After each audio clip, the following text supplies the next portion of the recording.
engineering, and scoring.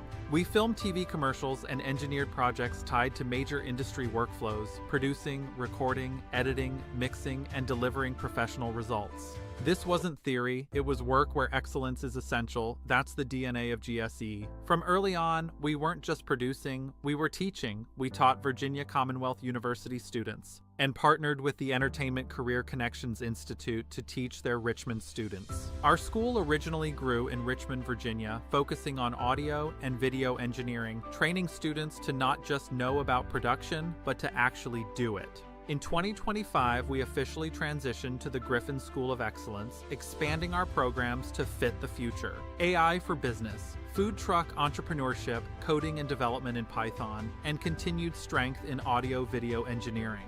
We have a great origin story filled with hard work and proven ability and a rich history, but we're not living in the past. We're building modern skills for today's economy with the same high standards that built the original school. Here's the big difference between GSE and most schools. Many graduates receive degrees and certifications but struggle on day one at their jobs. This costs companies time and money and can cost graduates opportunities. At GSE, we train differently. Our mission is simple. When you finish here, you are day one ready, not just having watched videos or read chapters. You can walk in on day one and actually perform. That's rare, valuable, and what makes your time here worth it. We believe in excellence, and we do not believe in selling paper. You don't come to GSE to buy a certification. You earn skills, confidence, and competence. The goal isn't to look qualified, it's to be qualified. Whether you're an entrepreneur, leveling up for a better job, or seeking to become more efficient and valuable, GSE is built for you. This school is about real-world outcomes. We don't just teach content,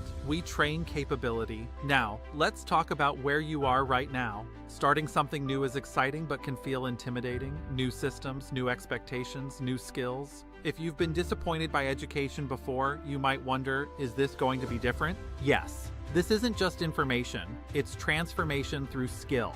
You're about to build things, learn how systems work, and develop the competence that makes employers take you seriously. And makes you take yourself seriously. You didn't choose a place that's playing games. You chose a place built on excellence, legacy, and the future. So again, welcome to the Griffin School of Excellence. We're honored you're here. Take your time, learn the system, ask questions, do the work, and most importantly, believe again. With the right training, the right standard, and the right support, you're going to look back and realize this was the moment. You stopped hoping for change and started building it. Welcome to GSE, where excellence begins. Welcome to the Griffin School of Excellence, or GSE. If this is your first time here, I want to say two things right away. First, you're in the right place. Second, you're not just joining a class, you're joining a legacy. GSE has been delivering high-quality education for over 20 years, and our story didn't start in a classroom. It started in the real world, where deadlines are real, standards are high, and results are what matter. Our origins began as Nomega Film and Audio, rooted in the audio and video space, working in film production, commercial work,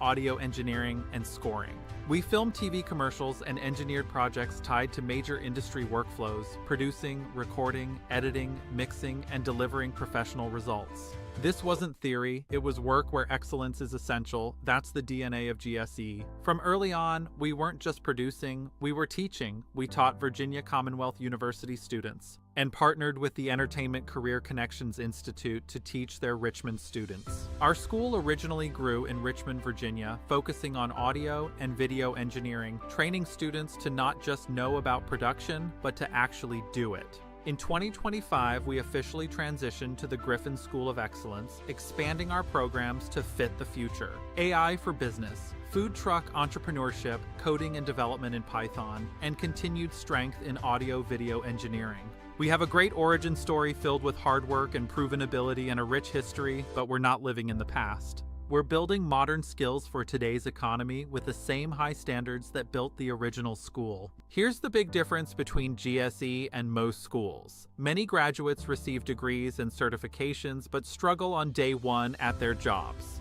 This costs companies time and money and can cost graduates opportunities. At GSE, we train differently. Our mission is simple. When you finish here, you are day one ready, not just having watched videos or read chapters. You can walk in on day one and actually perform. That's rare, valuable, and what makes your time here worth it. We believe in excellence, and we do not believe in selling paper. You don't come to GSE to buy a certification. You earn skills, confidence, and competence. The goal isn't to look qualified, it's to be qualified. Whether you're an entrepreneur, leveling up for a better job, or seeking to become more efficient and valuable, GSE is built for you. This school is about real-world outcomes. We don't just teach content, we train capability. Now, let's talk about where you are right now. Starting something new is exciting but can feel intimidating. New systems, new expectations, new skills. If you've been disappointed by education before, you might wonder, is this going to be different? Yes.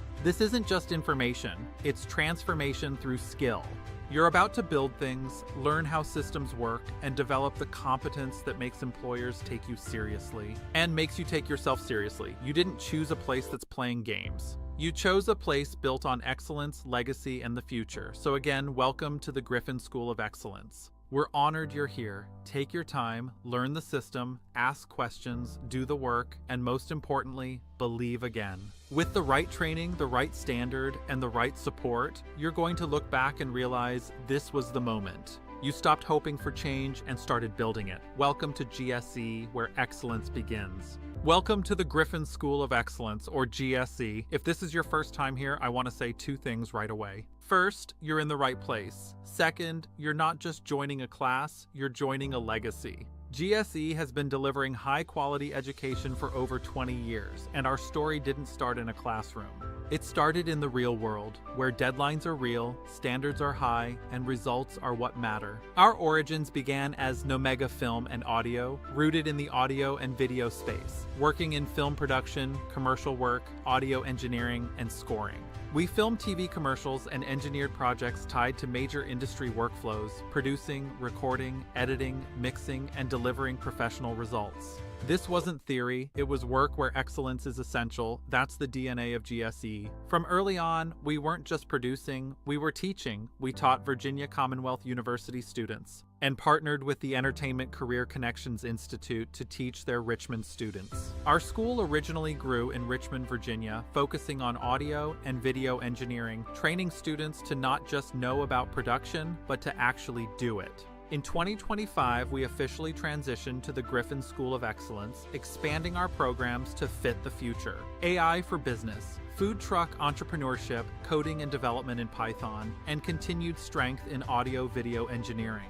We have a great origin story filled with hard work and proven ability and a rich history, but we're not living in the past. We're building modern skills for today's economy with the same high standards that built the original school. Here's the big difference between GSE and most schools. Many graduates receive degrees and certifications but struggle on day one at their jobs. This costs companies time and money and can cost graduates opportunities. At GSE, we train differently. Our mission is simple. When you finish here, you are day one ready, not just having watched videos or read chapters. You can walk in on day one and actually perform. That's rare, valuable, and what makes your time here worth it. We believe in excellence, and we do not believe in selling paper. You don't come to GSE to buy a certification. You earn skills, confidence, and competence. The goal isn't to look qualified, it's to be qualified. Whether you're an entrepreneur, leveling up for a better job, or seeking to become more efficient and valuable, GSE is built for you. This school is about real-world outcomes. We don't just teach content, we train capability. Now, let's talk about where you are right now. Starting something new is exciting but can feel intimidating. New systems, new expectations, new skills. If you've been disappointed by education before, you might wonder, is this going to be different? Yes. This isn't just information, it's transformation through skill. You're about to build things, learn how systems work, and develop the competence that makes employers take you seriously. And makes you take yourself seriously. You didn't choose a place that's playing games. You chose a place built on excellence, legacy, and the future. So again, welcome to the Griffin School of Excellence. We're honored you're here. Take your time, learn the system, ask questions, do the work, and most importantly, believe again. With the right training, the right standard, and the right support, you're going to look back and realize this was the moment. You stopped hoping for change and started building it. Welcome to GSE, where excellence begins. Welcome to the Griffin School of Excellence, or GSE. If this is your first time here, I want to say two things right away. First, you're in the right place. Second, you're not just joining a class, you're joining a legacy. GSE has been delivering high-quality education for over 20 years, and our story didn't start in a classroom. It started in the real world, where deadlines are real, standards are high, and results are what matter. Our origins began as Nomega Film and Audio, rooted in the audio and video space, working in film production, commercial work, audio engineering, and scoring. We filmed TV commercials and engineered projects tied to major industry workflows, producing, recording, editing, mixing, and delivering professional results. This wasn't theory, it was work where excellence is essential. That's the DNA of GSE. From early on, we weren't just producing, we were teaching. We taught Virginia Commonwealth University students and partnered with the Entertainment Career Connections Institute to teach their Richmond students. Our school originally grew in Richmond, Virginia, focusing on audio and video engineering, training students to not just know about production, but to actually do it. In 2025, we officially transitioned to the Griffin School of Excellence, expanding our programs to fit the future. AI for business, food truck entrepreneurship, coding and development in Python, and continued strength in audio-video engineering. We have a great origin story filled with hard work and proven ability and a rich history, but we're not living in the past. We're building modern skills for today's economy with the same high standards that built the original school. Here's the big difference between GSE and most schools. Many graduates receive degrees and certifications but struggle on day one at their jobs. This costs companies time and money and can cost graduates opportunities. At GSE, we train differently. Our mission is simple. When you finish here, you are day one ready, not just having watched videos or read chapters. You can walk in on day one and actually perform. That's rare, valuable, and what makes your time here worth it. We believe in excellence, and we do not believe in selling paper. You don't come to GSE to buy a certification. You earn skills, confidence, and competence. The goal isn't to look qualified, it's to be qualified. Whether you're an entrepreneur, leveling up for a better job, or seeking to become more efficient and valuable, GSE is built for you. This school is about real-world outcomes. We don't just teach content, we train capability. Now, let's talk about where you are right now. Starting something new is exciting but can feel intimidating. New systems, new expectations, new skills. If you've been disappointed by education before, you might wonder, is this going to be different? Yes. This isn't just information, it's transformation through skill. You're about to build things, learn how systems work, and develop the competence that makes employers take you seriously. And makes you take yourself seriously. You didn't choose a place that's playing games. You chose a place built on excellence, legacy, and the future. So again, welcome to the Griffin School of Excellence. We're honored you're here. Take your time, learn the system, ask questions, do the work, and most importantly, believe again. With the right training, the right standard, and the right support, you're going to look back and realize this was the moment. You stopped hoping for change and started building it. Welcome to GSE, where excellence begins. Welcome to the Griffin School of Excellence, or GSE. If this is your first time here, I want to say two things right away. First, you're in the right place. Second, you're not just joining a class, you're joining a legacy. GSE has been delivering high-quality education for over 20 years, and our story didn't start in a classroom.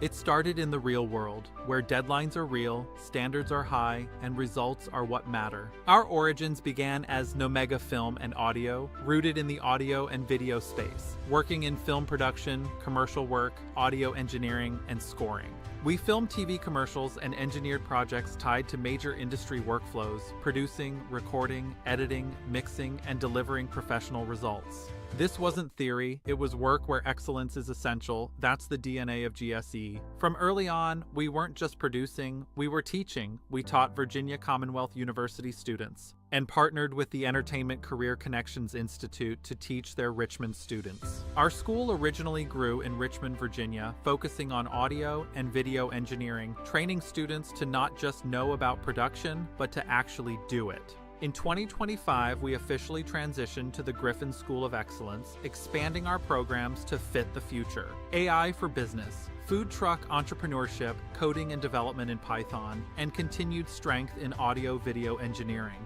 We have a great origin story filled with hard work and proven ability and a rich history, but we're not living in the past. We're building modern skills for today's economy with the same high standards that built the original school. Here's the big difference between GSE and most schools. Many graduates receive degrees and certifications but struggle on day one at their jobs. This costs companies time and money and can cost graduates opportunities. At GSE, we train differently. Our mission is simple. When you finish here, you are day one ready, not just having watched videos or read chapters. You can walk in on day one and actually perform. That's rare, valuable, and what makes your time here worth it. We believe in excellence, and we do not believe in selling paper. You don't come to GSE to buy a certification.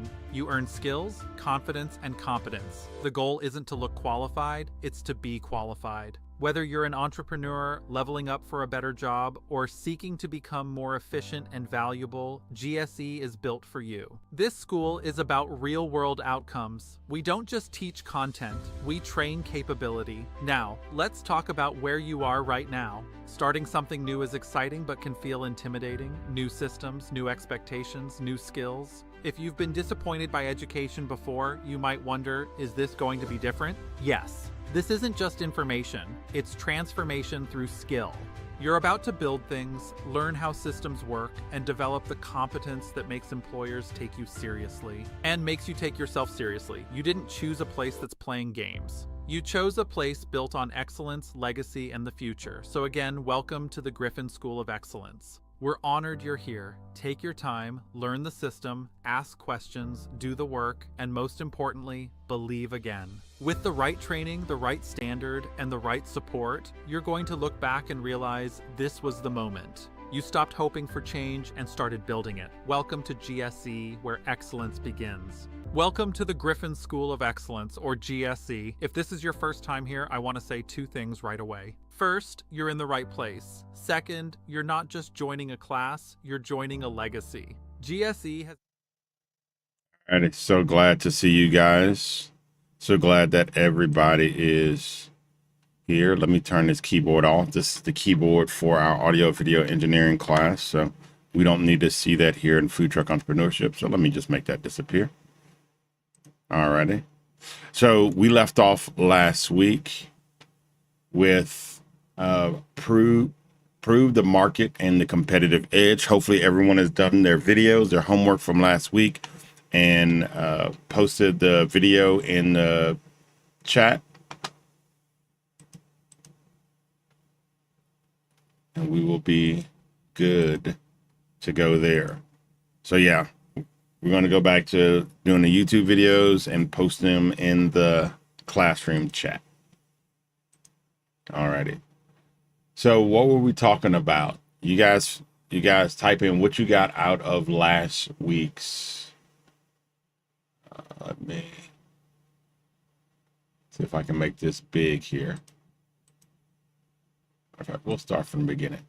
So what did you guys get out of last week's message about the pitch? And it wasn't our first time going over the pitch. We've kind of gone over it before. So what is something that we got out of the pitch? Well, there's a lot we got out of it, right? So just a quick recap.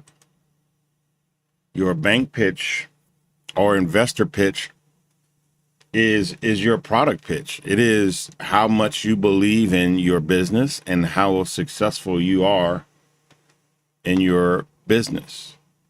That's right, Jada. So it's about how successful you are in your business. Matter of fact, Jada, can you paste the link for this video in the class chat, please? Thank you. Just in case someone doesn't know how to get here. Thank you so much. So it is quite necessary to not just believe in your business, but to know your business. You have to know your business. It's imperative that you know your business. I can't say that enough. Let me pull this up a little bit. I can't say that enough. It's imperative that you know your business. You have to know your business. You don't want anyone to know your business better than you. And that may sound cocky, it may sound arrogant, but it's not. It's being thorough. You don't want anyone to know your business better than you.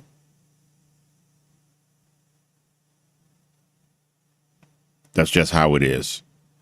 If someone can know your business better than you, then they can tell you why your business will succeed, why it won't, why it'll fail. They can tell you that you don't know what you're talking about. So it's imperative that you know your business. Okay? You got to know your business. And knowing your business allows you to make a better pitch to the customer. Knowing your business allows you to make a better pitch to your customer. So you go, how?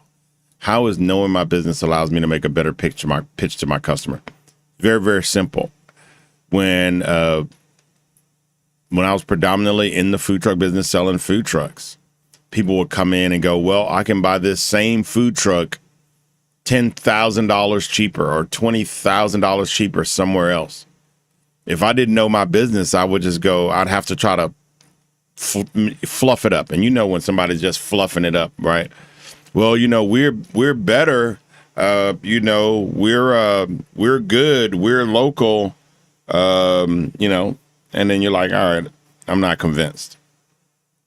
That doesn't convince anybody. But when you know, hey, and then not just about you, you know about your competitor, you just know your business. You say, hey, this is the quality that we use. This is what standard in the you know, whatever 0.06 aluminum standard in the industry we use. You know, 08 or whatever. We use torsion axles versus traditional leaf spring axles. We do, you know, you have to know your business. We do whatever. Our standard roofing is already, you know, our standard height is already starting at 8 feet versus 6 or whatever, right? So you just have to know your business inside and out. So when someone comes with a negative, they're not coming with a negative. They're coming with a question. When someone comes with a negative, they're not actually coming with a negative. They're coming with a question. So when someone says, yeah, but this is cheaper, what they're saying is, why is yours so expensive? And we sold a lot. We're highest customer satisfaction. Why? Because we didn't sell cheap junk. We sold high quality trailers. We did custom builds on food trucks. We worked with the little guy starting up all the way to Chick-fil-A and Popeyes. Why? Because they know when they came to us, it was going to be quality. And for the people that wanted quality, they came to us. For the people that just didn't want to be on the side of the road, broke down, missing $500, $1,000, $1,500, $2,000, whatever they make a day, they came to us. And when people were just curious, they came to us. And we were able to sell them on the quality of our product. Why? Because we knew our product. We knew our industry. We knew what was out there, right? It was easy for me to work with banks because they trusted our product. They knew our product. If they repossessed it, they'd be able to sell it and get their money. So when we brought somebody to them that needed a loan for a food truck, they knew, all right, if we're building it, then it's okay. Because if that person didn't pay on their truck and they repossessed it, they'd be able to sell it. It was rare that happened, but in the world of business, it does happen. The cars get repossessed, possessions get repossessed, right? You don't want it to happen, but it happens. And from a seller standpoint, I'm glad that banks thought our product was worth repossessing. You know, our product was worth giving a person a loan because they knew that the value of our product was absolutely worth it. And that it wasn't just some overpriced junk, right? Because we knew what the competitors were doing. We knew all of the complaints people had about the competitors. We knew the biggest complaint, really the only complaint they had with us, was the price. And a lot of people got over it when they realized, man, these people are highly rated. They know their business. It was an easy sale, a very, very easy sale. Jada say, why was it worth the price? So ours was worth the price just because there's a lot of junk out there. I mean, people, I've met with a lady, she didn't buy from us because she thought we were too expensive. She ended up buying, she's in the seafood business. She opened up a seafood truck. And she said she never buy another food truck again, or food trailer again. I call them all food trucks. Her husband spent so much time and money on it. She wanted to get out of the restaurant business. She just had a horrible experience. But I told her she would. So I didn't feel any sympathy for her at all. You cut corners and you're trying to buy cheap, you get cheap. I always heard, buy once, cry once. And I fight with myself on that. Sometimes I want to get the cheap hotel. I want to buy the cheap thing. And I've done that before, and I cry all the time because I bought garbage and you have to buy it again. You save 25% or 30% just to buy it again at 100%, right? So now you're at a loss of not just money, but of time. I've learned just cry once, cry when you buy it. Oh, I spent all of this money, but then have something that works, that will make you money, or that will bring you enjoyment. I'm shopping for a car, and you got to balance out pricing and all of this other stuff. It's going to be a used car. Someone totaled my wife's car, and now we need another car. This is her second car being totaled, so I'm not getting her another car. I'm giving her my truck with the grill on it, and it's sturdy, and we have 3 little kids, right? 2 in car seats. So I'm giving her a big old truck, and she's going to drive my truck. So that means that now I need to get something. I tried driving a little Tesla. I didn't like it. I felt like I was driving on the dirt so low to the ground. But with gas prices at $1 gazillion, I don't want to pay $1 gazillion. I'm tired of paying, $400, a month in gas. That's just ridiculous. Thousands of dollars every year in gas or what have you. So I'm looking at electric. It's just economical. So, but I don't want to buy new. I've never had an electric vehicle. I want to stick my toe in. So the thing becomes, do I just buy the cheapest thing on the market so that I can figure it out and see if I like it? But then if I buy the cheapest thing on the market and it's junk, I probably won't like it, not because the electric's bad, but because that car was junk, right? But I don't want to buy new. So you balance it out. And buying the most expensive thing doesn't mean that it's quality. But buying the cheapest thing almost always means that it's junk.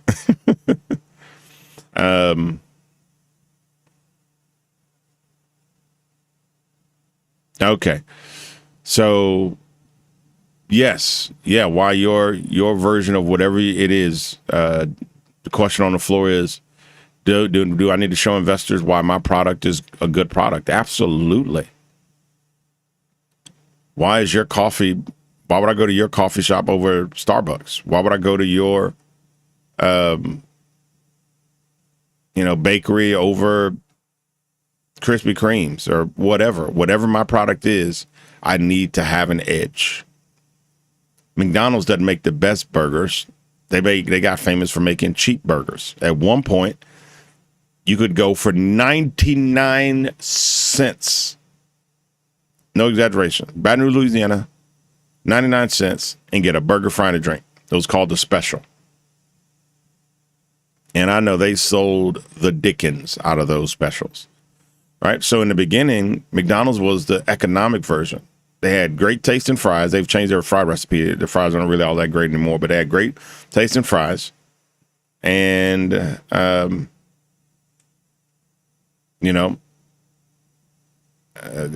their burgers and fries and stuff were cheap. And a lot of people were able to get their food, and they thought it was decent. So they built a big brand, a massive brand, off of cheap burgers, cheap food, and good tasting fries. And over time, they were able to, after they became a staple in restaurants all over the world, they were able to raise their prices and do that kind of stuff. But yeah, absolutely. Why is this product worth it? Is my product advantage is that it's cheaper? Is my product advantage is that it's better? Is my product advantage that it's closer? Maybe that's why we pay more at a convenience store. That's why we call them convenience store. I don't have to drive across town to the big box store. I can just drive to the corner and grab it from the convenience store. So I'm going to pay a 20% convenience fee for that milk, right? I'll pay 20% more, 25% more for that milk. Not because that milk is better, not because that milk is cheaper, it actually costs more, but because it's convenient. So you normally want to pick one of those three categories. If you could be innovative, that's great. That's incredible. But your product is normally going to be cheaper, which means you normally have to cut quality. It'll be cheaper, or it'll be better, which means it's normally a little more expensive, but people will pay it because it's better. It's a better car, a better burger, a better whatever, better customer experience, better help if I need help. So you're either going to be cheaper, you're going to be better, or you're going to be more convenient. You're going to be cheaper, better, or more convenient, which means you're closer, you're easier to work with, your systems integrate with our systems better. I don't have to do a lot of stuff to integrate our systems or do a lot to get your company working with mine, or you're just closer in proximity to where we need our products or whatever. You're either going to be cheaper, better, or more convenient. And if you can be, and this is normally not most businesses, but if you can be innovative. You know, Teslas were, talking about electric cars, Tesla were innovative. That's why they have the best-selling car in the world, I think, right now with the Model Y. They were innovative. They did something other people had tried, but none had been successful at. SpaceX rockets did something that NASA couldn't do. They were innovative.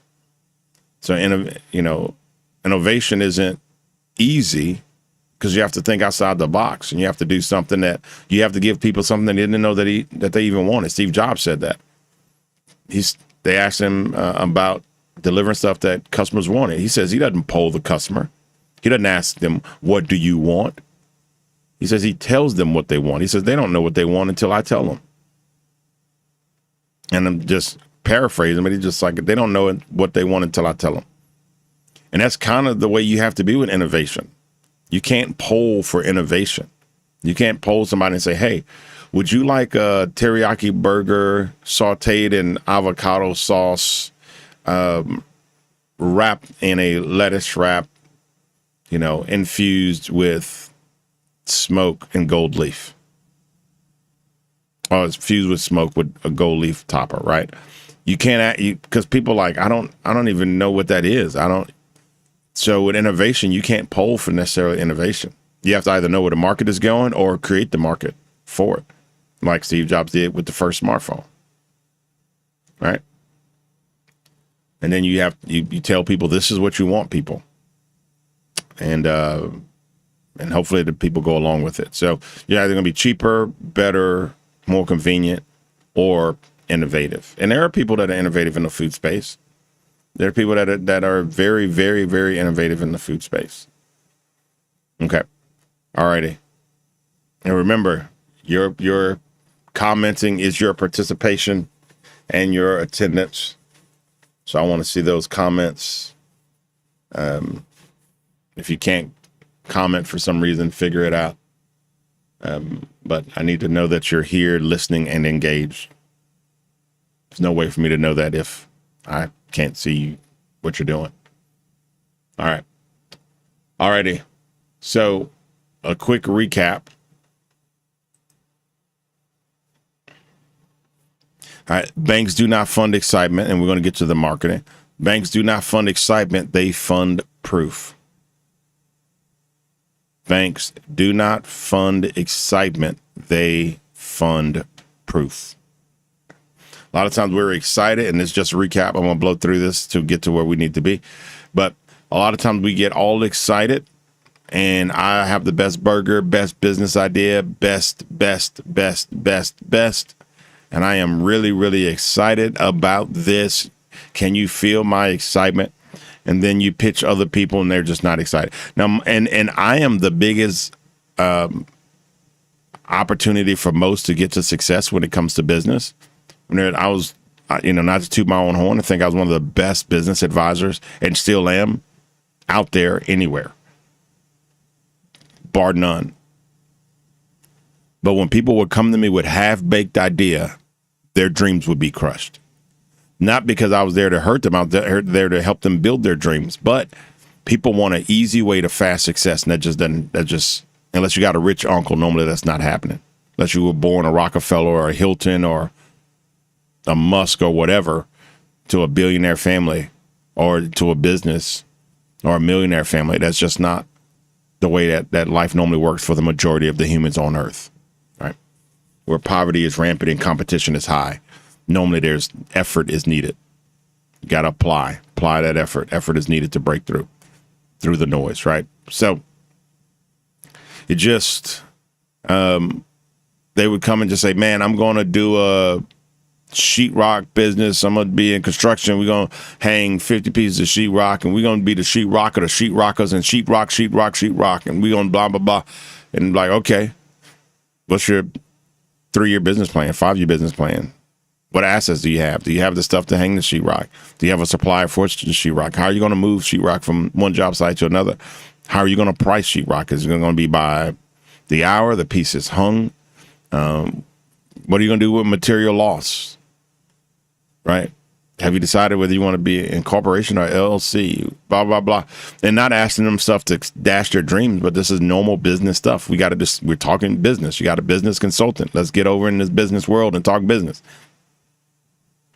And then they're like, man, I don't know. I'm just good at it. I'm going to do it, and it's going to be awesome. Well, remember, the vast majority of businesses fail within a year.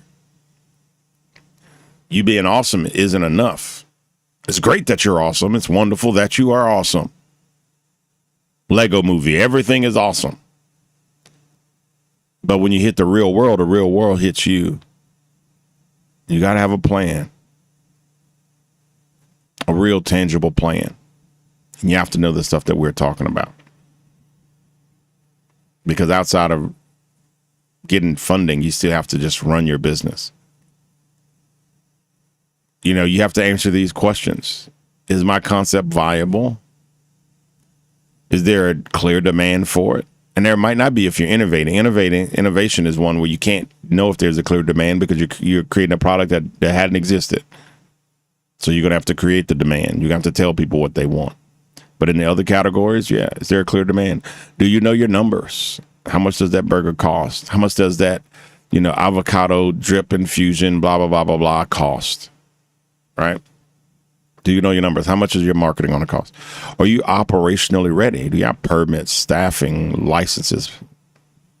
And how does the bank get paid? How does the bank get paid? Jada says, I remember the owner of that restaurant saying it's hard to work, but she gets up early and makes sure everything runs smoothly when we asked how she runs her place so smoothly. That woman, so for those that are just watching this, that may not have been at that mixer or at that field trip last week, we went into a restaurant and just asked them, how does it run so smooth? This lady is there. I mean, I've driven, I want to say at 2 a.m., 3 a.m., and she has been there working 2 a.m., 3 a.m. The restaurant opens at like 7 or at 8 or 9. I forget, maybe at 9, but she's there at 2, 3 a.m. working, getting it in. I mean, it's absolutely incredible how hard she works. And she'll, they close at, I think, 2, but then she'll come back later in the day just working. I mean, it's remarkable. It's amazing. But yeah, you can't put in the work without putting in the work. All right, the borrower needs a package, not just slides. So slides are great. A package is better. And not just saying bring in, some food. Hey, that doesn't hurt. Let them taste your food. If it's as good as you think it is, let them taste it. Shark Tank, if they're doing a product that can be touched, they bring it in for the sharks to touch it and feel it or taste it or whatever. Let the person see the product so they can go, hey, this all right, this is a real product and it actually is good. So yeah, do your presentation pitch. Bring in some data sheets and bring in the numbers and bring in stuff that they can hold, flip through, so that they can have. Speak clearly. Speak with, calmness, but some excitement. If you're not excited about it, nobody else will be. And pitch that product. Know your business. And the biggest sale is when you can answer their questions because you know your industry. Okay. We went over this last. All right. So this is where we are. And this is just talking about your business as you're putting together your bank pitch. And hopefully you've done it already and dropped the YouTube video or whatever in the classroom in the chat. But business introduction, some about yourself for credibility, market opportunity, competitor analysis, menu and pricing, recipe and food costs, startup. And this works really with any business, y'all. This works really with any business. Owner credibility. Tell them why you think you can be a cook. Have you worked in a restaurant before? Have you done line stuff before? Have you taken cooking classes? Are you a chef? Whatever. Or maybe you're not a cook, but you're a business person. You run a business. You've done this. Show them why, you've taken business classes. You're a graduate of, whatever. What makes you credible? If nothing makes you credible, then you're not credible, right? You might not be credible. Recipe. I wouldn't necessarily show them my recipes, but you can show them the menu items. Startup budget. If you have any skin in the game, the more skin you have in the game, the more they're going to trust you. Right? It's like, all right, it's not just our money they're losing. They'll also be losing their own money. So they know that you're going to be a little more cost conscious. Have exactly the amount of money you're requesting and why you're requesting it. Financial projection, operational plan, marketing plan, repayment strategy. So have all of that stuff in place.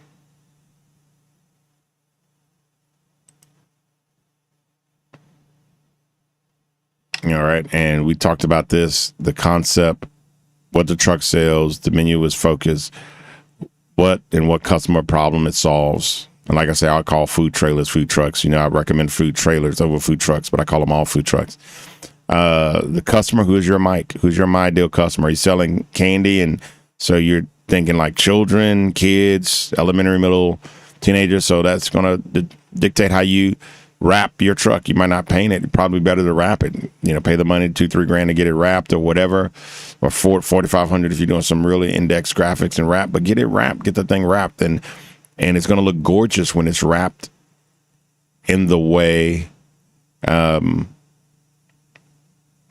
that appeals to your my ideal customer, right? If it's kids, have bright colors, if it's doctors, maybe you have people in lab coats,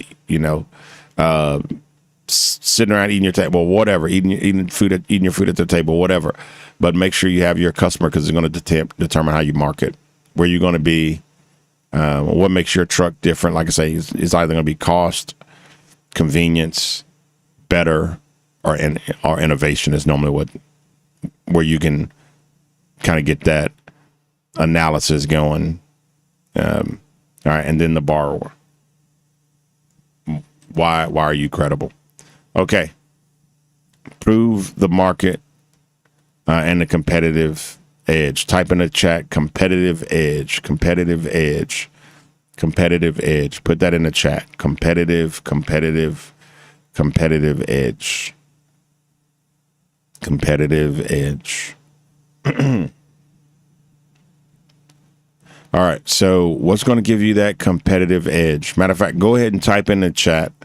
After you type in competitive edge, type in what your competitive edge is. So after you type in competitive edge, type in what your competitive edge is.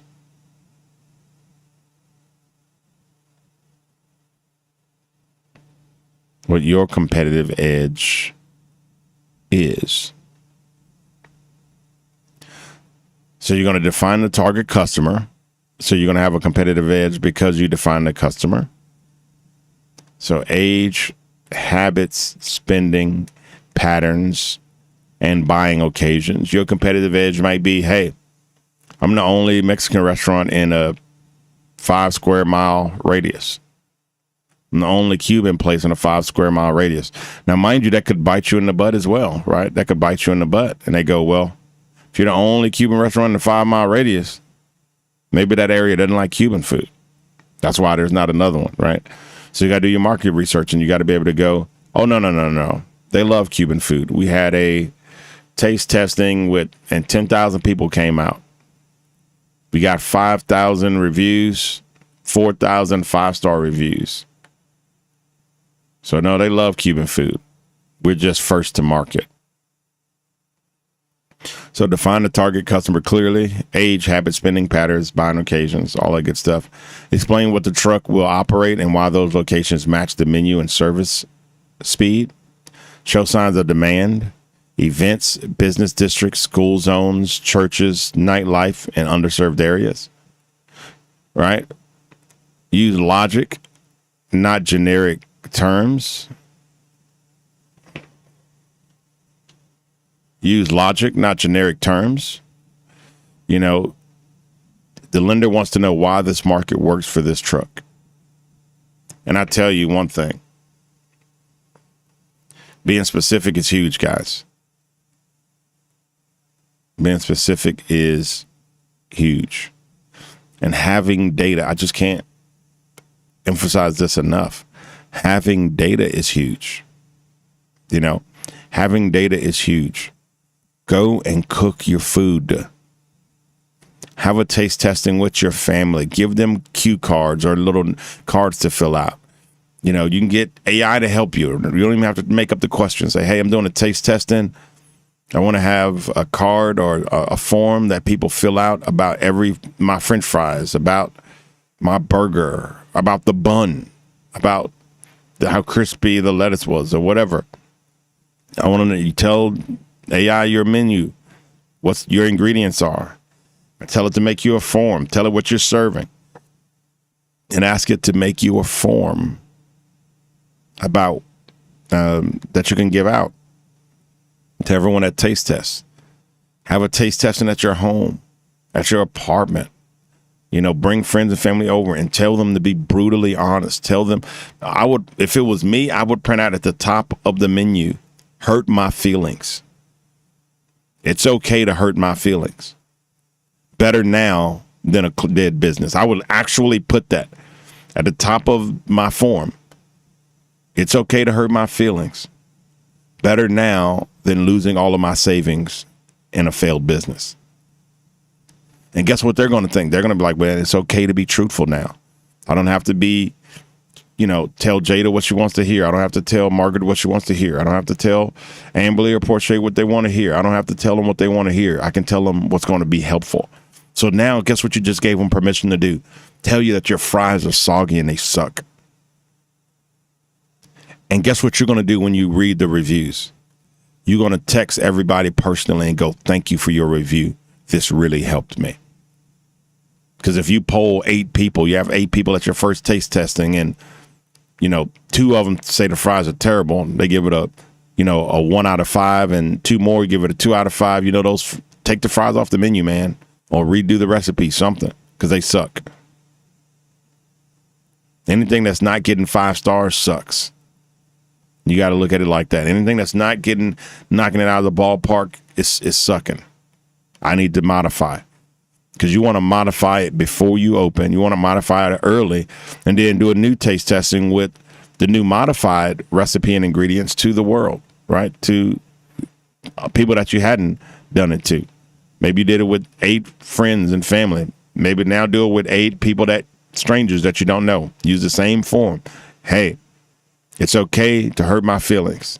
Better now than me losing all my money on a failed business. And feed them the food. Give them the presentation like an average person would get.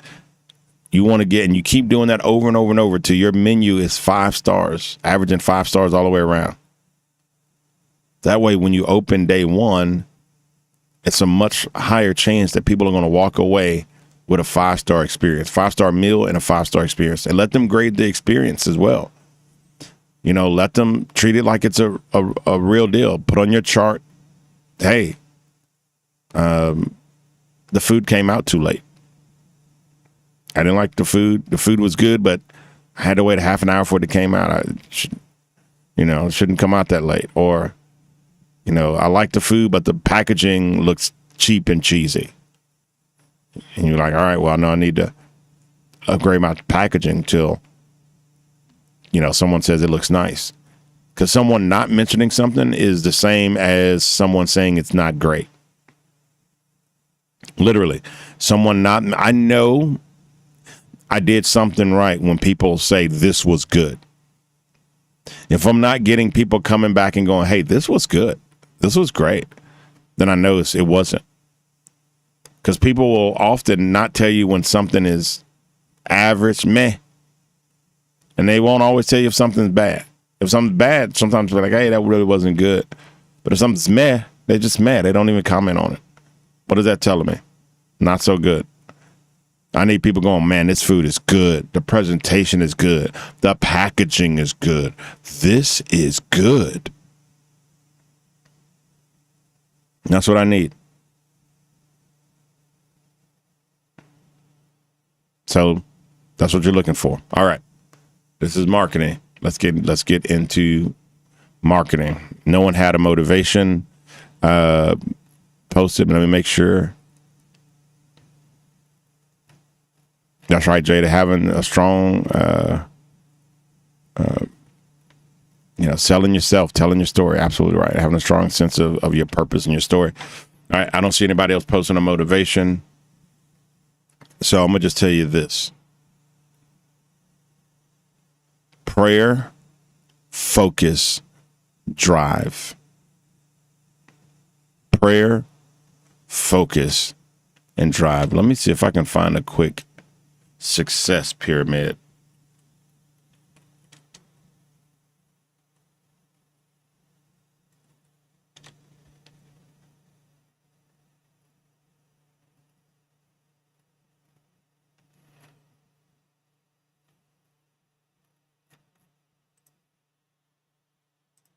I want to show you guys something if I can find it.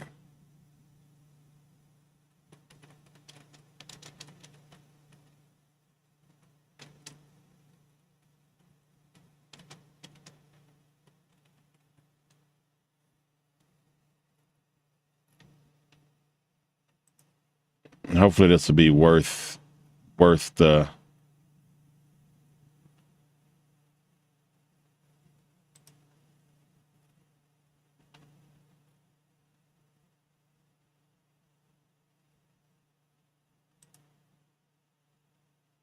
All right, I found one of these success pyramids, but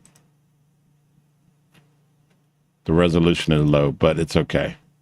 I still want to show you this because this is important, man. Very, very important.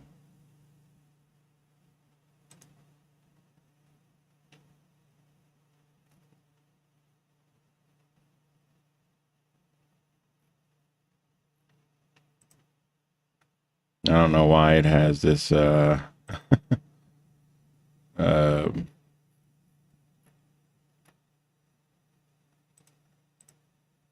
when I type in just success pyramid, this is what it comes up with.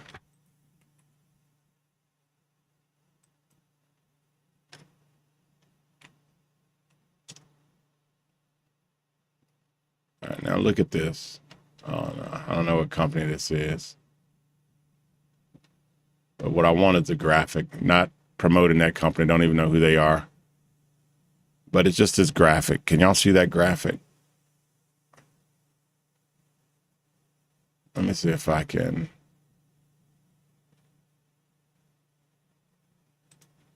Save the image and blow it up for you guys.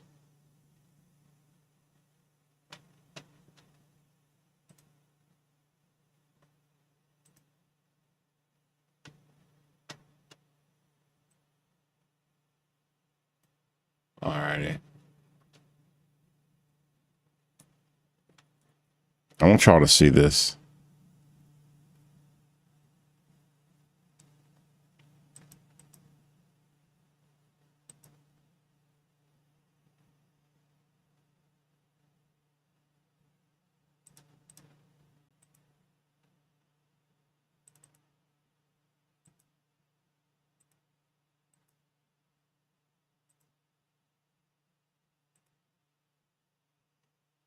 All right.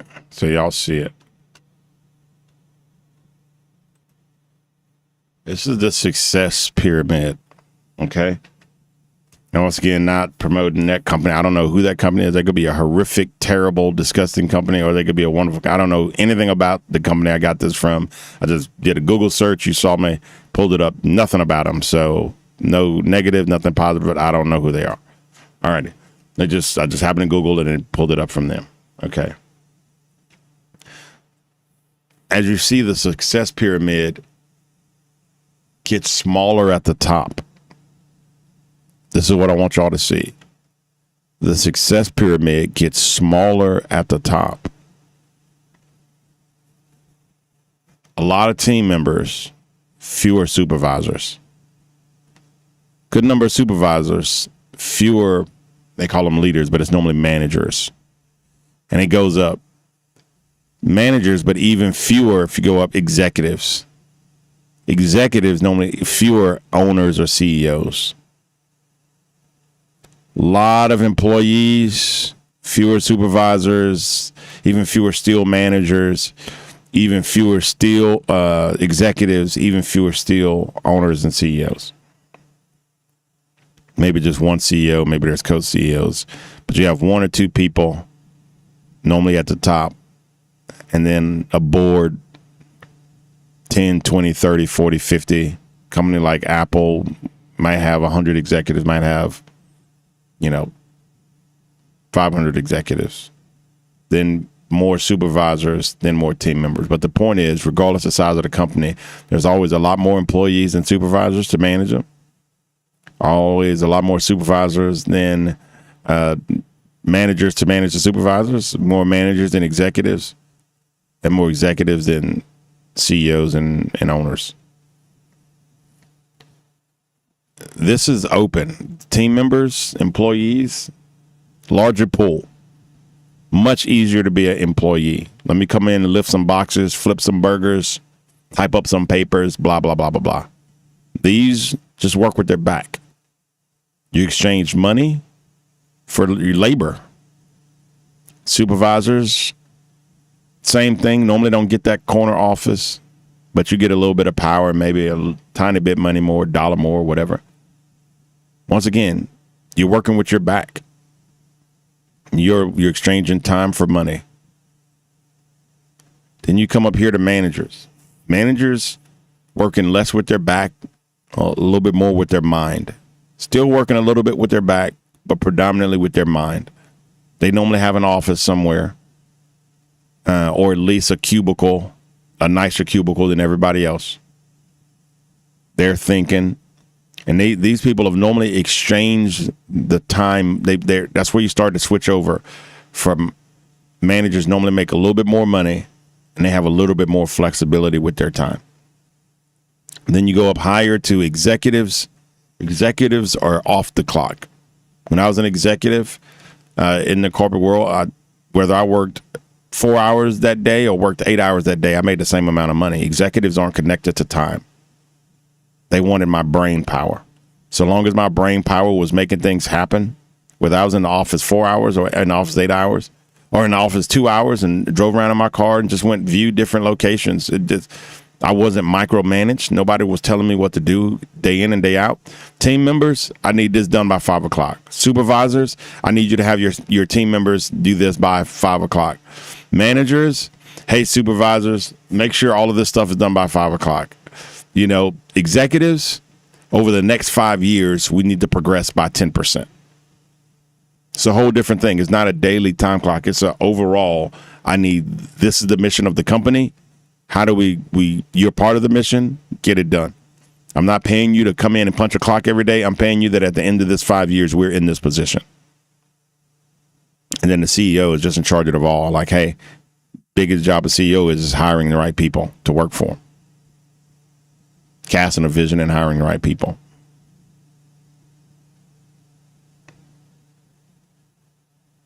What you want to do is you want to begin to exchange your time, your back, your hourly labor. You're worth X amount of dollars per hour to ideal labor. My mind is, that's why we go to school to learn more stuff. We want our mind to be valuable to us and others. Pay me for my thoughts. Pay me for my ideas. I can be on a beach in Turks and Caicos and being paid for my ideas. All right. That's why you guys are watching. We want to know his ideas and his thoughts. He's proven to have done this over and over and over and over again and has made a lot of people rich and successful. What are his ideas? We want to know. You want to begin to think bigger. How can I take my food truck and make 5 food trucks? I met a guy yesterday. I had to get my car tires replaced. And the Lord introduced me to someone where I went to my favorite little discount tire place, and they were $300 a tire. And this guy got me tires for $100 a tire, and they fixed the wobble. Now all I have to do is get an alignment, and I am golden. God is good. But I was able to God introduced me to that connection. And while I was there waiting for him to work on my car, I met another guy, and he says, "Man, we got to go eat at a friend of mine's place. He has multiple restaurants. It's called Taqueria El Jefe. Free shout out to them." And he said they have 3 of these food trucks now. They've been able to duplicate it. They was able to innovate and duplicate. They have some unique things on their menu. Innovate and duplicate. I've never had their food, but this is just what I met the guy yesterday. You know, everybody starts normally at the bottom, but it doesn't mean you have to stay at the bottom. Work hard. Use your brain. Move to the top. Okay.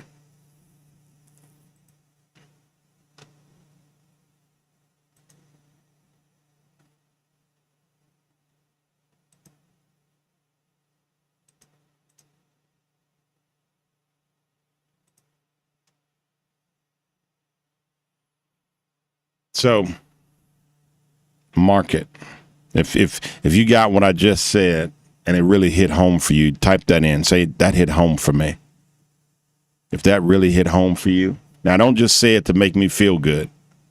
If it didn't mean anything to you or it didn't work for you, don't worry about it.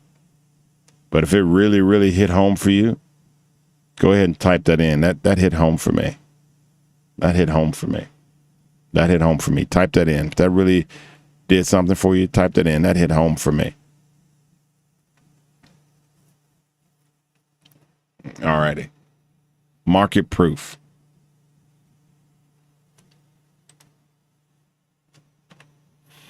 So you have to define your target market. We talked about that, your my ideal customer. And often they're going to need market proof. They're going to need market proof. Market proof. Market proof. It's one reason you're doing taste testing with your friends and then to the public at large, right? And then you have a fair before you open up. Before you even buy your truck, you can have a fair and just cook out in the open under a tent, invite the community, run some ads, and have the community come out and taste your food and have a Google business and tell them, hey, we're giving the food away today. All we need you to do is leave a review if you like it. All we're asking is we're going to give you free food. All we ask be a great way to get 100, 200, 300 reviews. And you go, yeah, but I'm spending money. You got to spend money. It takes money to make money. Takes money. Sell your car. Sell your clothes. Sell the furniture in your house. It takes money to make money. Get an investor. Get mama, daddy to loan you $400 or $500 for the food or whatever. Work extra shifts on the job. This will not be if you're looking for easy. Keep punching that clock. That's easy. Keep living paycheck to paycheck. That's easy, right? If you're looking for success, remember that pyramid. Fewer people at the top. Those few people did what it took to get them out of the bottom to the top. You guys are part of the few. This class was bigger. A lot of people couldn't handle it, and they dropped. Oh, we don't like this. We don't like that. I got a letter the other day from a former student. Well, if you would change this, change that, change this, change this, then I'll come back. I'm like, why would I change anything? You're the one that needs the knowledge. Not to sound arrogant, but you're the one that needs the knowledge, and you're the one that's struggling to pay for the courses. You need what I have. You need to learn this information, and you need to try harder to succeed.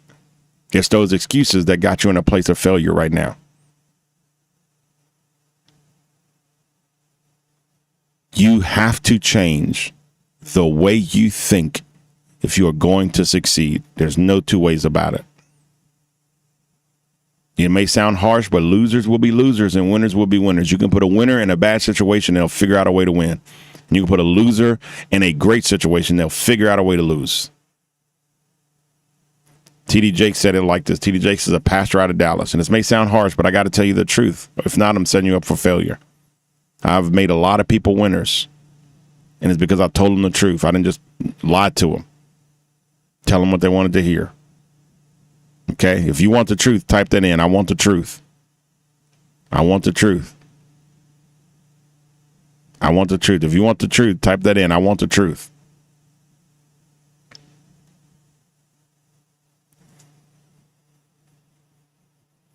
T.D. Jakes said this. He says you can take a pastor that has 500 members, put him in a church with 5,000, and the church would shrink down to 500.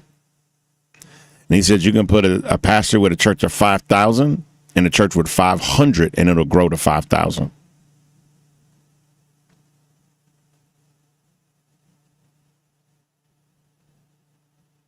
Come on, I'm not seeing those comments. Where are the comments?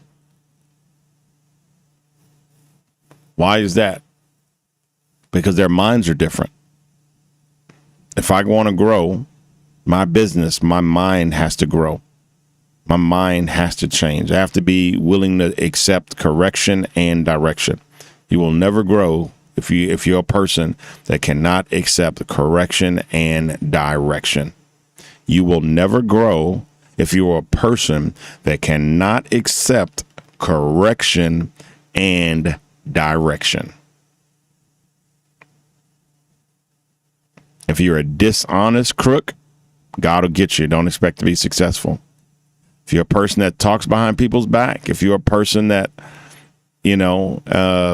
slimy and sneaky, that doesn't work. God's hand is against you, not for you. Well, God is for me, is he? No, he's not against slimy things and crooked things. You got to be honest.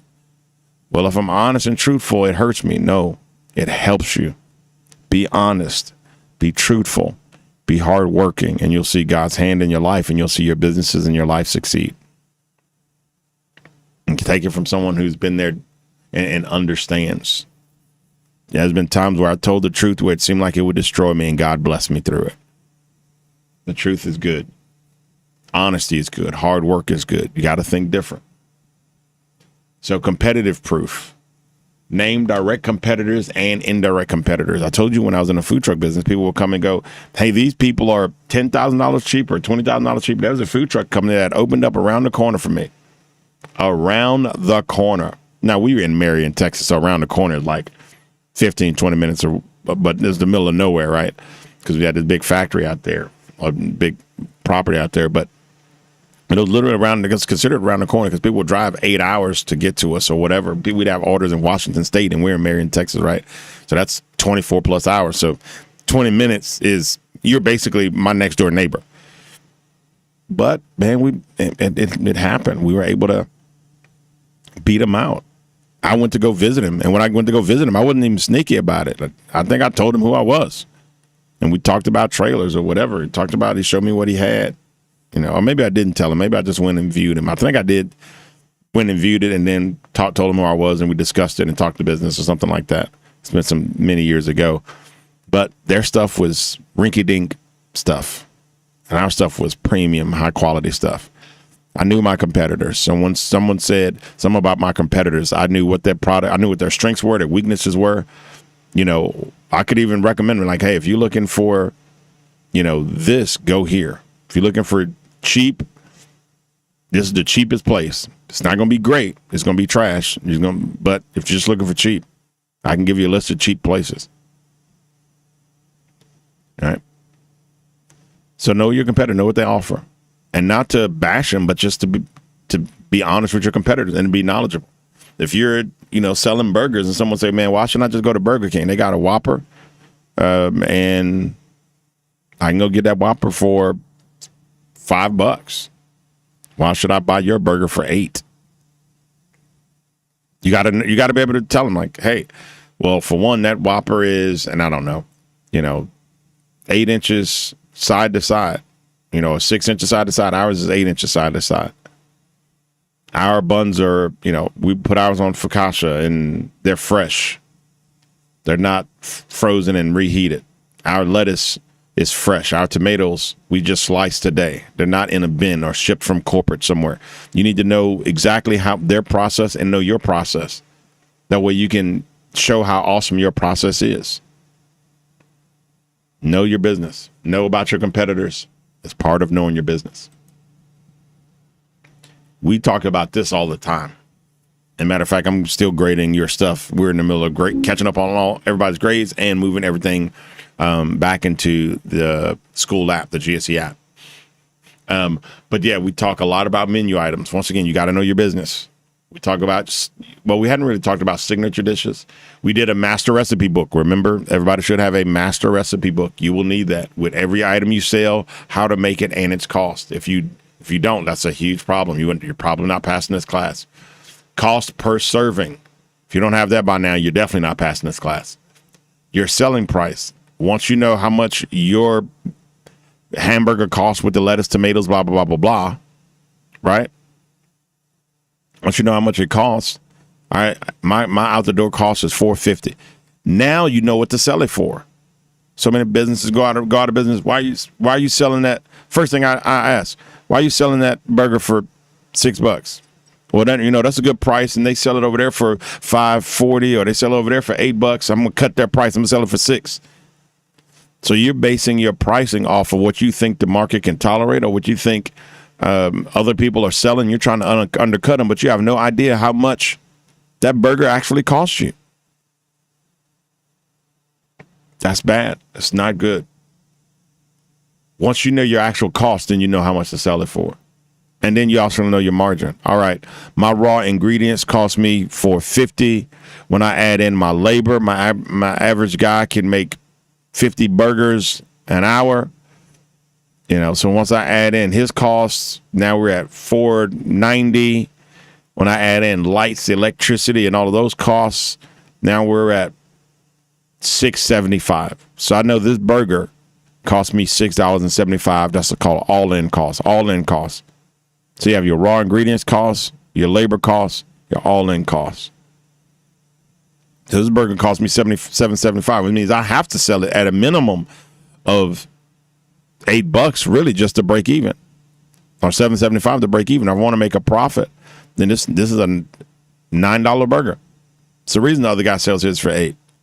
He has to. And if I want to do the quality I need to sell mine at $9.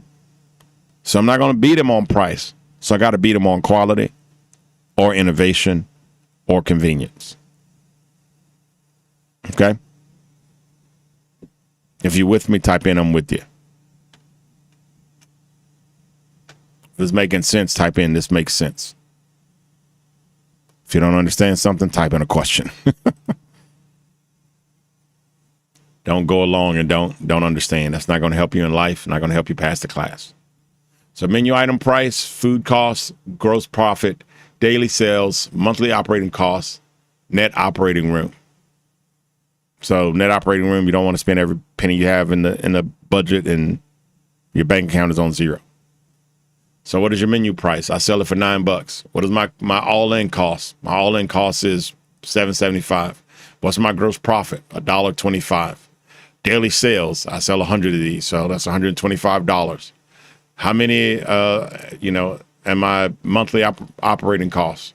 So I know I can add in my monthly operating costs, then net operating room. So I can know that, hey, my profit on my burgers every month might be $4,000.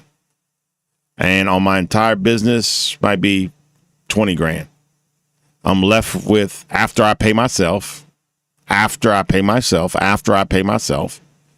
with $4,000 net every month.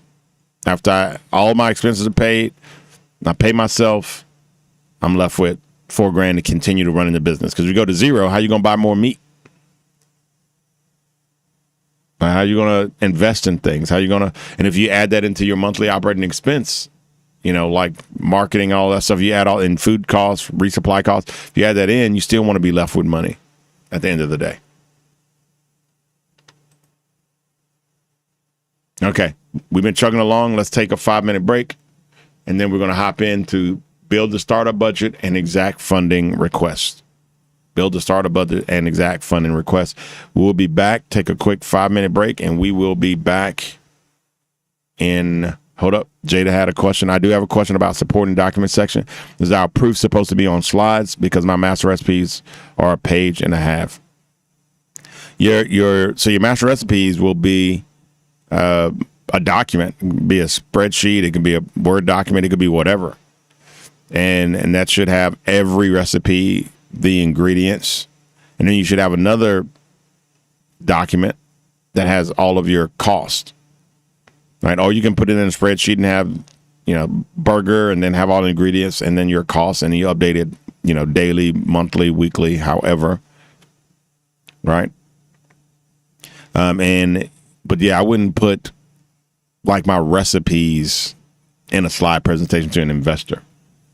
I wouldn't go, we use a teaspoon of this, a half a, only way I would, because it's not relevant to them.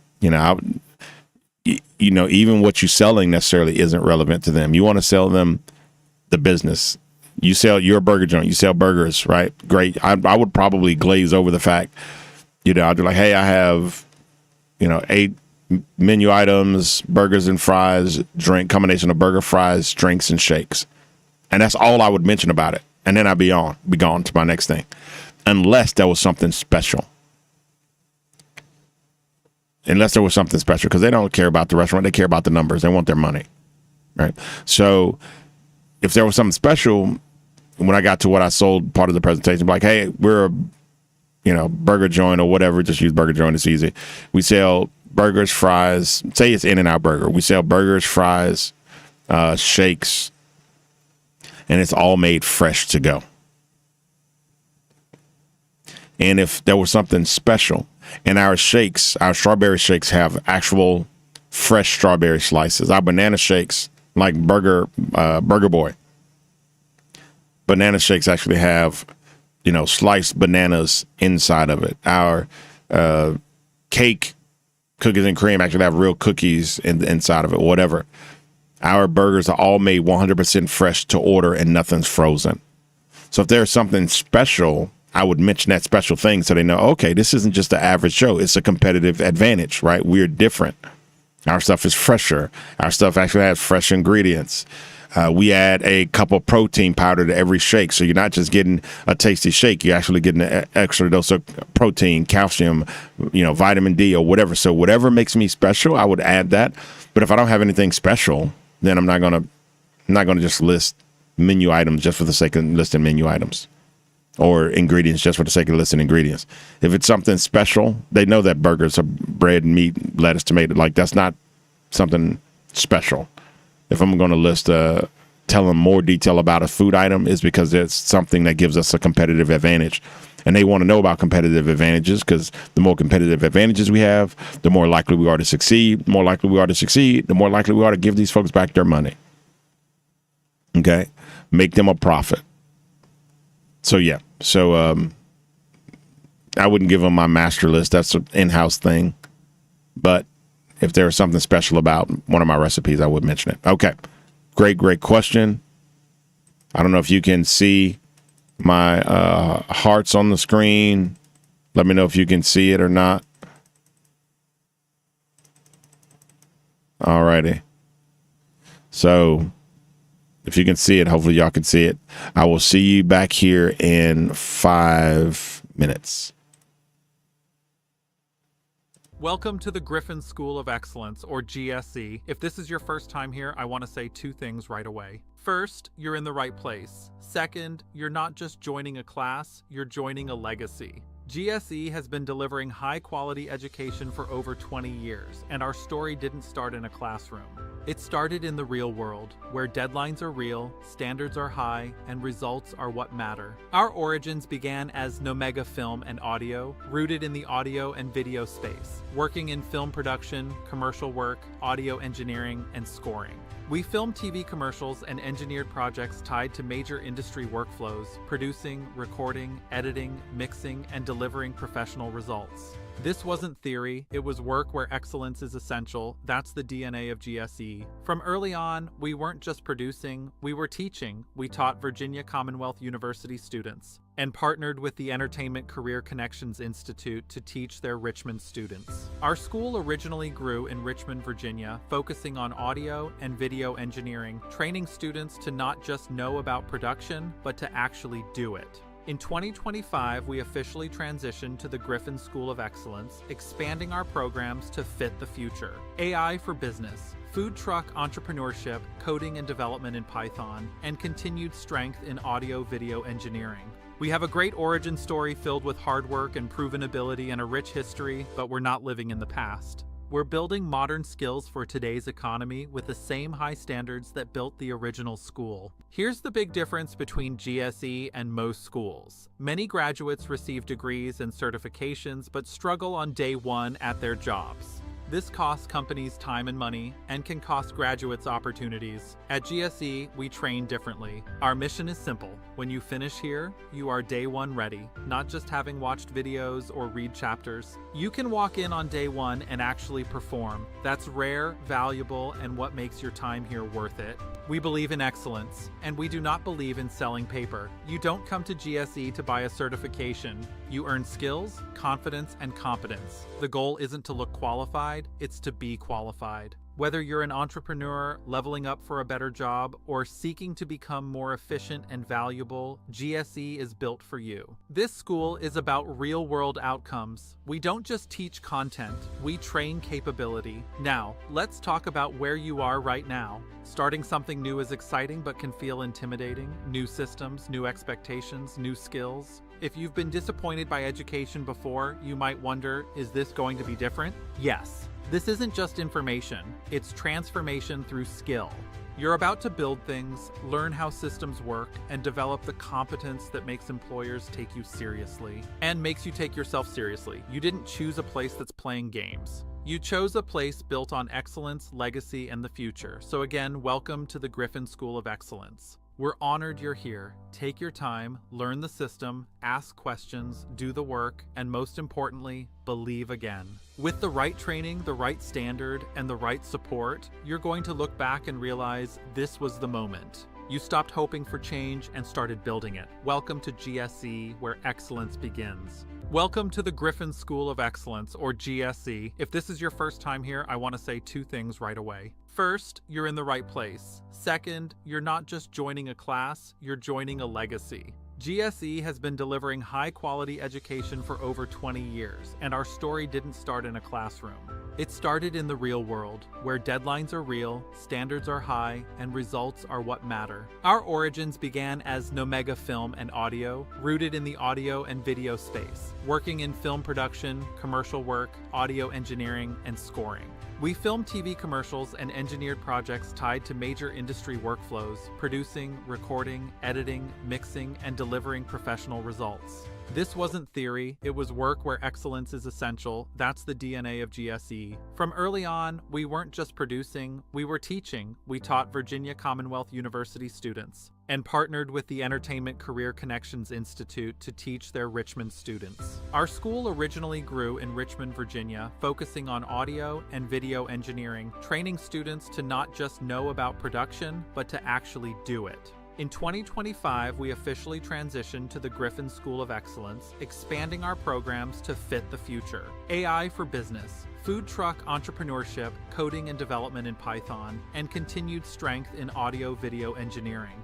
We have a great origin story filled with hard work and proven ability and a rich history, but we're not living in the past. We're building modern skills for today's economy with the same high standards that built the original school. Here's the big difference between GSE and most schools. Many graduates receive degrees and certifications but struggle on day one at their jobs. This costs companies time and money and can cost graduates opportunities. At GSE, we train differently. Our mission is simple. When you finish here, you are day one ready, not just having watched videos or read chapters. You can walk in on day one and actually perform. That's rare, valuable, and what makes your time here worth it. We believe in excellence, and we do not believe in selling paper. You don't come to GSE to buy a certification. You earn skills, confidence, and competence. The goal isn't to look qualified, it's to be qualified. Whether you're an entrepreneur, leveling up for a better job, or seeking to become more efficient and valuable, GSE is built for you. This school is about real-world outcomes. We don't just teach content, we train capability. Now, let's talk about where you are right now. Starting something new is exciting but can feel intimidating. New systems, new expectations, new skills. If you've been disappointed by education before, you might wonder, is this going to be different? Yes. This isn't just information, it's transformation through skill. You're about to build things, learn how systems work, and develop the competence that makes employers take you seriously. And makes you take yourself seriously. You didn't choose a place that's playing games. You chose a place built on excellence, legacy, and the future. So again, welcome to the Griffin School of Excellence. We're honored you're here. Take your time, learn the system, ask questions, do the work, and most importantly, believe again.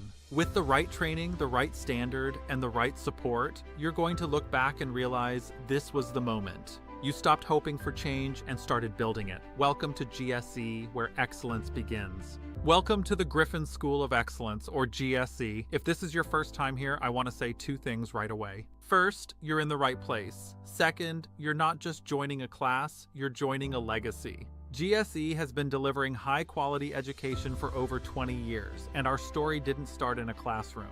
It started in the real world, where deadlines are real, standards are high, and results are what matter. Our origins began as Nomega Film and Audio, rooted in the audio and video space, working in film production, commercial work, audio engineering, and scoring. We film TV commercials and engineered projects tied to major industry workflows, producing, recording, editing, mixing, and delivering professional results. This wasn't theory, it was work where excellence is essential. That's the DNA of GSE. From early on, we weren't just producing, we were teaching. We taught Virginia Commonwealth University students and partnered with the Entertainment Career Connections Institute to teach their Richmond students. Our school originally grew in Richmond, Virginia, focusing on audio and video engineering, training students to not just know about production, but to actually do it. In 2025, we officially transitioned to the Griffin School of Excellence, expanding our programs to fit the future. AI for business, food truck entrepreneurship, coding and development in Python, and continued strength in audio, video, and...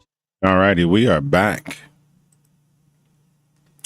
We are back like afros and bell bottoms.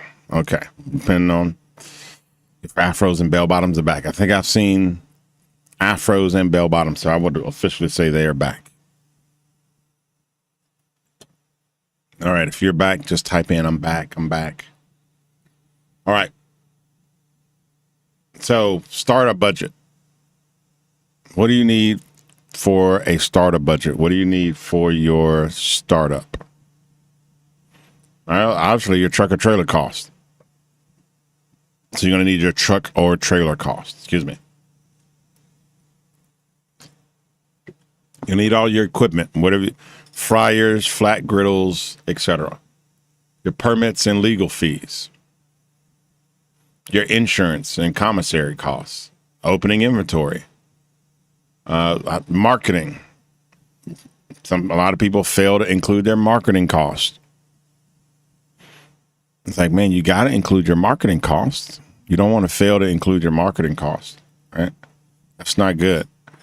You're just like, well, we're just going to open and then customers are going to fall in our laps and we're just going to throw them over there and get their wallets and they're just going to poof appear. They don't poof appear. They poof, you pay to market on TV or Facebook or YouTube or wherever, TikTok, WickWalk, whatever, and they appear because you advertised to them, because you targeted them. because you paid a marketing company to target them for you. That's how they appear. Well, we're just going to live on word of mouth. Remember, majority of businesses die. Majority of businesses fail within their first year. I'm sure a lot of them were just, if not the vast majority, were just hoping word of mouth will be enough. And often what will happen is when a company starts to fail, the first thing they cut is their marketing budget, which makes them fail faster. The marketing is what brings customers in, but then when money gets tight, you go, well, I need that warehouse worker. I need, the administration girl. I need whatever. So what I'm going to cut is the marketing budget. We don't have to spend $3,000 per market advertising on social media, right? So we're going to claw back that marketing budget. But guess what? The marketing budget was the reason you were getting the customer you were getting. And if it wasn't working, you just need to fire that company, hire another one. If you've had that company for a year and you're not seeing growth, fire them, hire another one. But that's your front door. That's what's pulling people into the door. And if that's the case, and you decide to cut it, that's a problem. So make sure your marketing is in there. And then, of course, working capital, money just to work with. You don't want to say, hey, I need $700 and ask for $700, because what happens when the paper towels run out and this shipment of eggs came in bad and you need to buy another shipment while you send those back, and you need working capital to work with, right? It's in the title.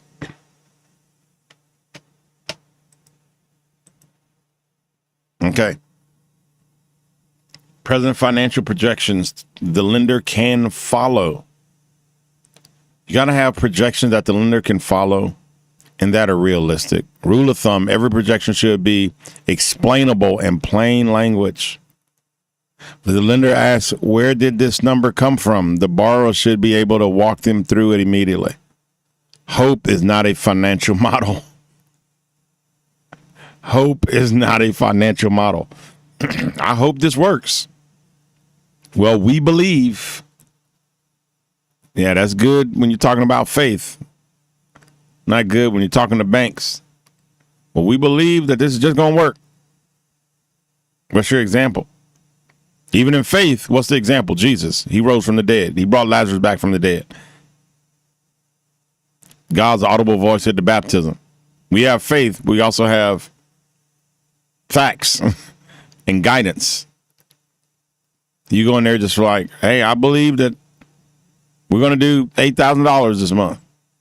Okay, why do you believe that? At least in faith, we can say, hey, because Jesus Christ died on the cross for us. He rose again, Son of the living God. 500 witnesses saw him. He spoke with dozens of people after the resurrection. We walk by faith, but we still have facts.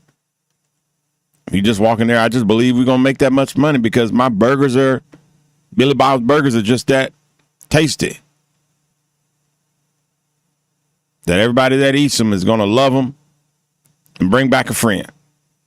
It's like, well, that's great, Billy Bob, but what's your proof on that? Have you done taste tests? Have you done market testing? Do you have an email list with 1,000, 1,500 folks on it that have tried your food and given you their information that you can market to and advertise to? What's your mechanism? Hope is not a financial model, right? So when you do your projected daily customers, it needs to be based on real numbers. Like, hey, I polled a half a dozen food trucks in the area, and their average, they see roughly 150 people a day.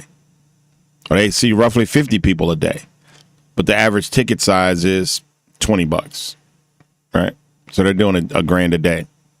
So, we can expect if we're in the market that we get the same traffic. And that's logical versus we just hope. All right. What's the average ticket size of your competitors? The average ticket size of our competitors is $15. However, our ticket size is going to be $20.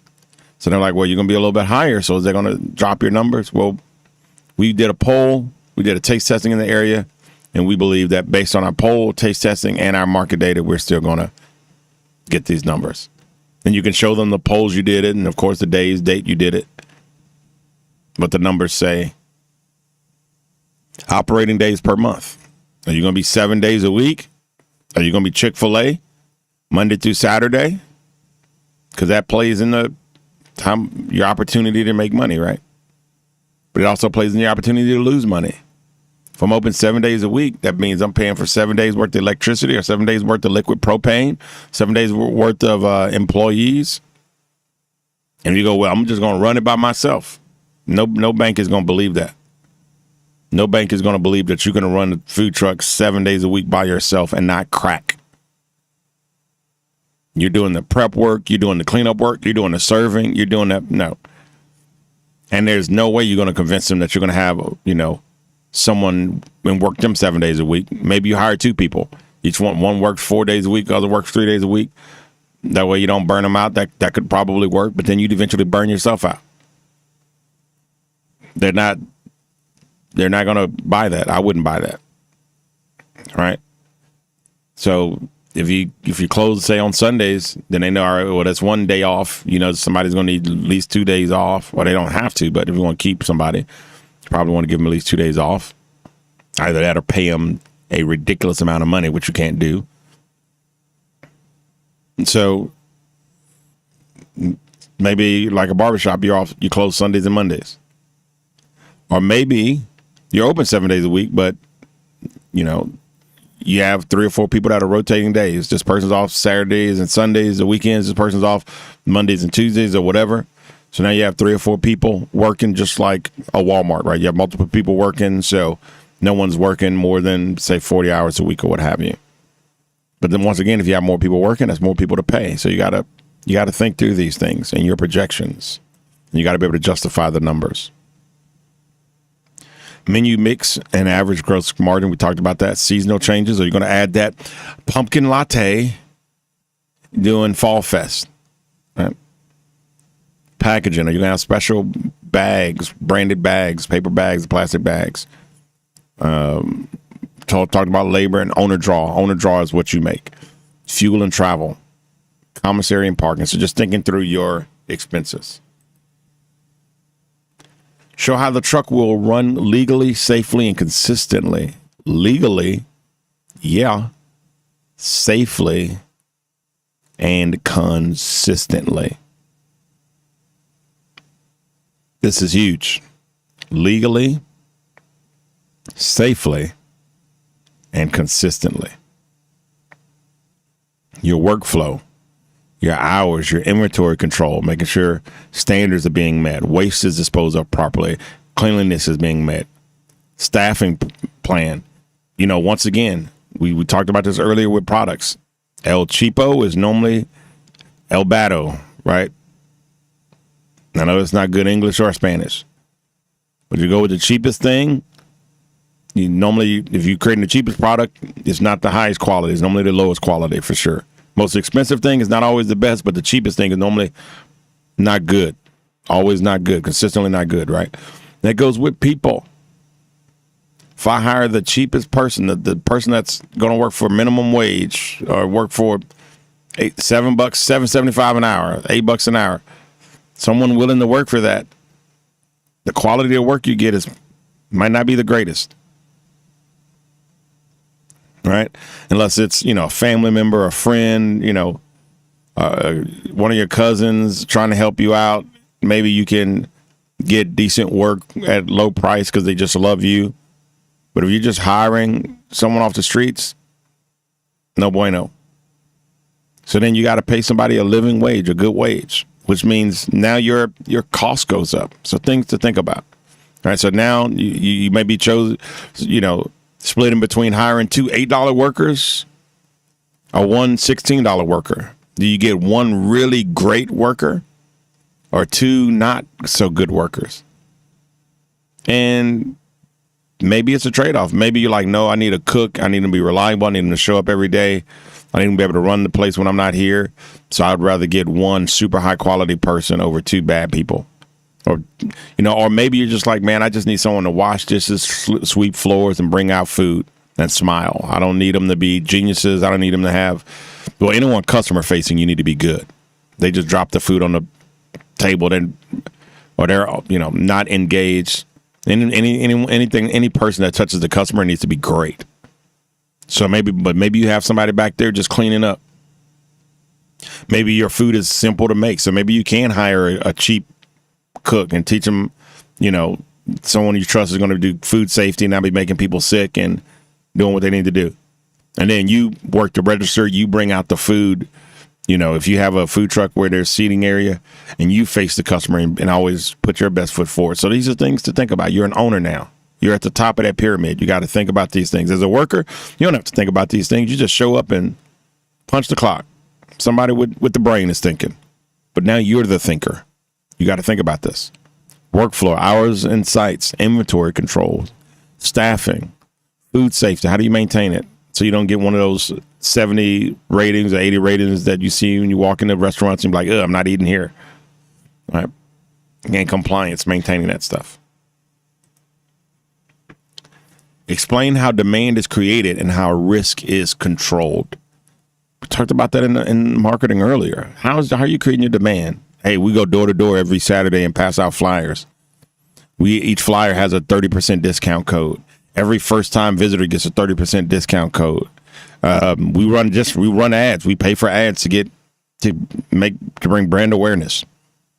Maybe you don't do discounts at all because it'll cut into your profit and you can't afford it. Your margins are too low. So if that's the case, that's fine. You don't really see Chick-fil-A running deals, do you? Or Raising Cane's running specials. You don't really see that. So they don't discount. Their margins are probably tight. So how can you get people in without discounts? You advertise. Just tell them, hey, we got a great chicken sandwich. Come on. We got a great burger. Come on. This month we have that pumpkin spice latte that you love. You love. Come on.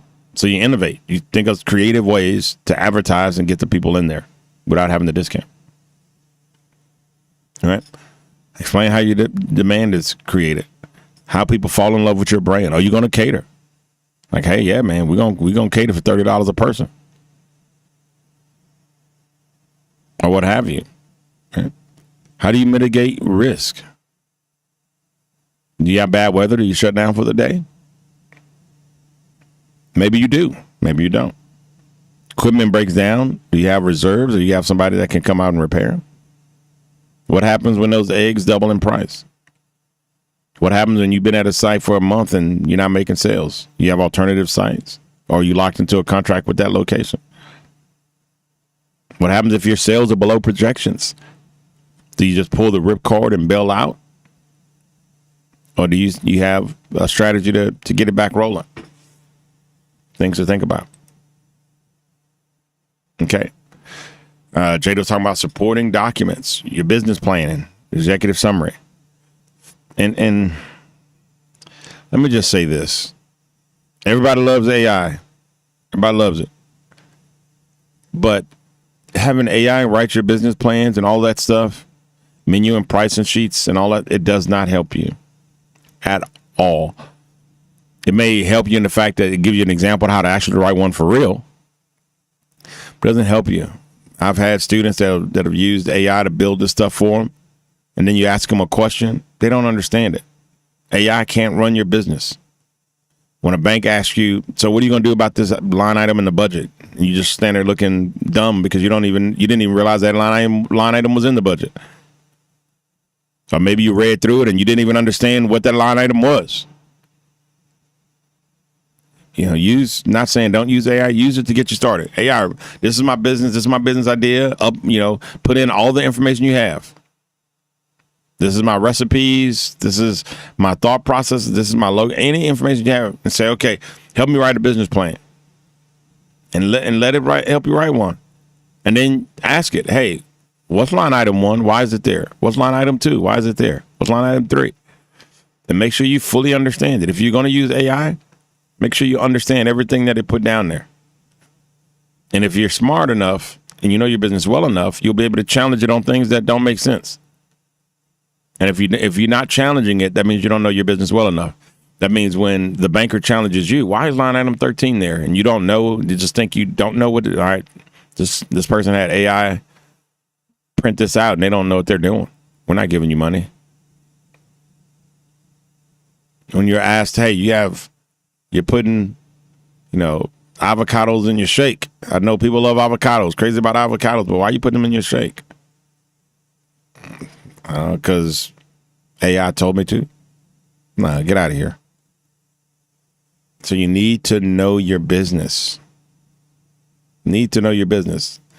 If you're taking this class and you're trying to start a business, you got to know it. You're going to waste your time and money. You're going to put your family in hardship because you don't know what your business. Now, failing is a way to learn. If you want to fail and learn that way, failure is a good way to learn. Great way to learn. It's painful and the memories last because it's painful. But a better way to learn is just to learn it. Right? Learn this information. Go back and look at other people's menus. Do cost analysis. Use AI to help you. Hey, give me 3 places I can get turkey bacon from. Wholesale. Use it to help you research. But if you're just having to draw up business plans and menus and just carte blanche, you're going to find that you don't know it. And AI might know, but you don't. And when it comes to actually running your business, you don't have a clue. All right. So it's a good assistant, not a good doer. And you'll know if you know your business because you'll challenge it, because AI messes up all the time. If you're never challenging what it says and you're just taking it at face value, you need to learn more about your business. Okay. Your pitch. I don't know if I'd even follow this. I'm going to be honest. 2-minute opening, great.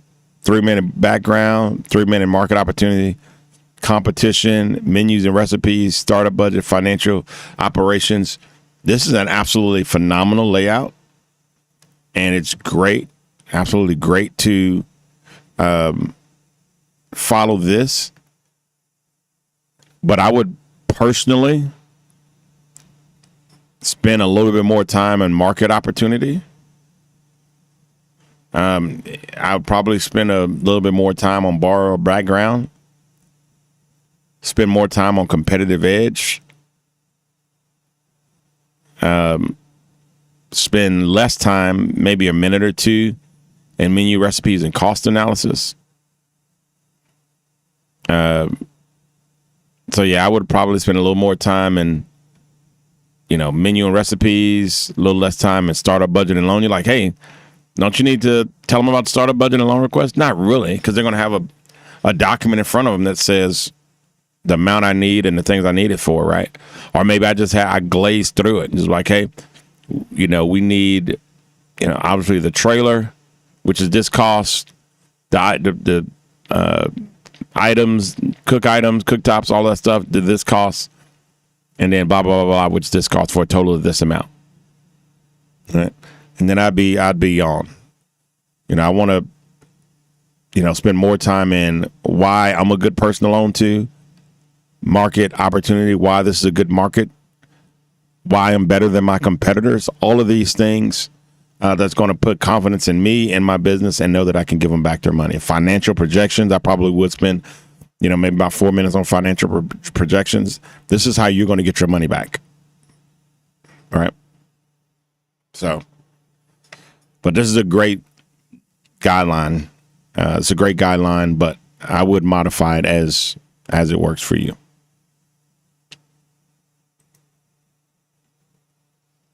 All right.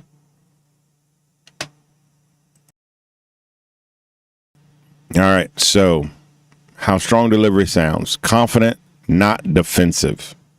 If you're defensive, remember, you want them on your side, not against you. If negatives aren't negatives, they're questions. You said that you're going to do $1,200 in profit a day, but you say you're going to only sell 100 items. These numbers don't make sense. If you're selling 100 $10 items, you're only making $1,000. How are you going to make $1,200 in profit? Right. And so that's not a negative. You don't need to go, well, I just am, or, people are going to love my food. Don't get defensive. This is not personal. It literally is business. So you want to be confident and be like, hey, Dan, that's an incredible question. And I see how that can be confusing. But when you add in the fact that we have a catering service that is expected to do $6,000 a week, if you add that in, our daily comes out to be $1,200 in profit. whatever, right? So know your business. That way when someone asks a question, you can answer it confidently. Be specific, not vague. We're not going to make about $1,000 in profit. No, we're going to, at our estimates, we're going to make $1,200 in profit, $1,240 a day in profit, whatever, and have the numbers to back it up. Be professional, not casual. Don't go in there like, hey, how y'all doing? Everybody good? Everybody, right? Well, just, no, man. You don't want them to think you're just some clown or some goofball. Doesn't mean you need to be stiff. You can joke with them. You can laugh with them. You just don't want to be the goofball. And make sure everything is data backed. Hopeful is not a marketing strategy. Things that they're probably going to ask you. Why this concept? Why now? Why you? Why would customer choose Billy Bob's Burgers over Burger King or any other burger joint? How much of your own money? How much skin in the game you got in this? How do you plan on build sales?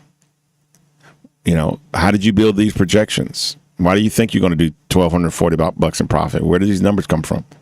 Right? What happens if your sales start to dip? What's your backup plan?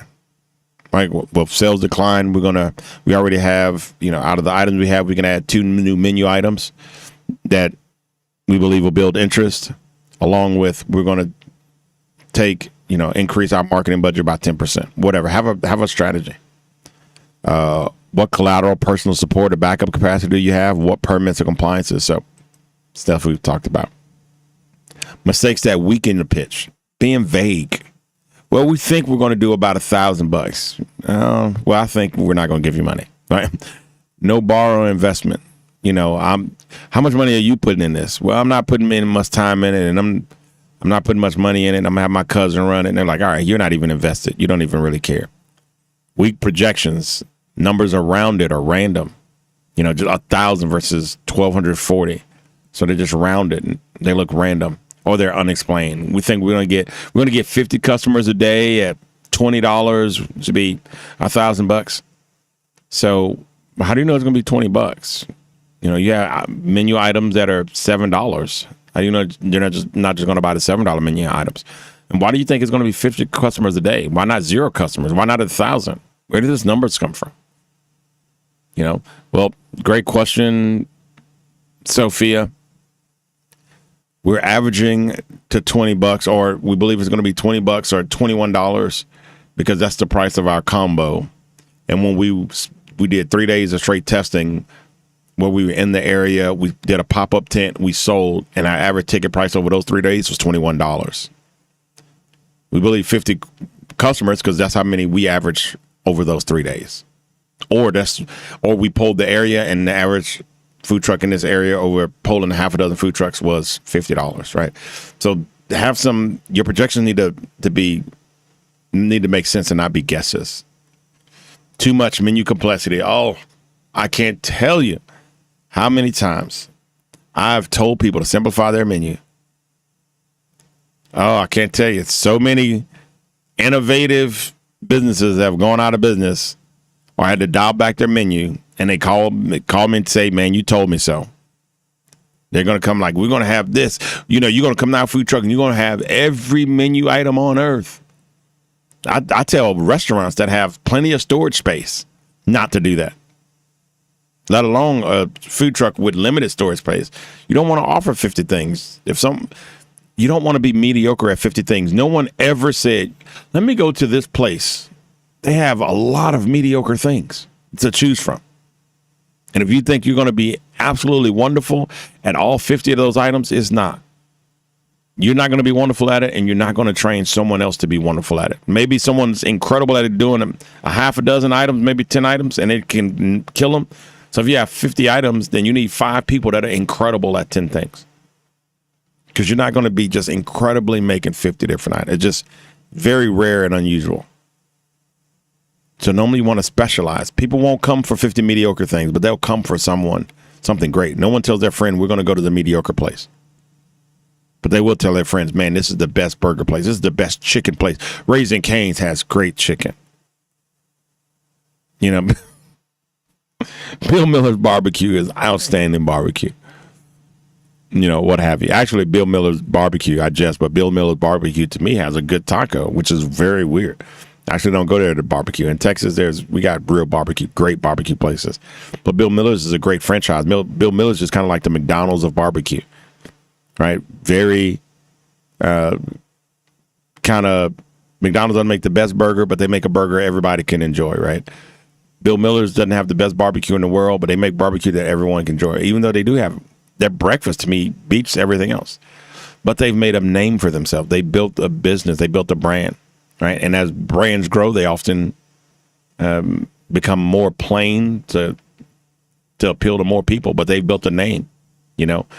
At one point, Bill Miller's made a name for being really good barbecue, right? So, not too much complexity in your menu. Bill Miller's menu is simple. McDonald's menu is simple. Raising Cane's menu is even simpler. Chick-fil-A's menu is even simpler, right? Dunkin' Donuts menu is even simpler. Starbucks menu is even simpler, right? We sell drinks, and occasionally you can go buy pre-made stuff out of our freezer.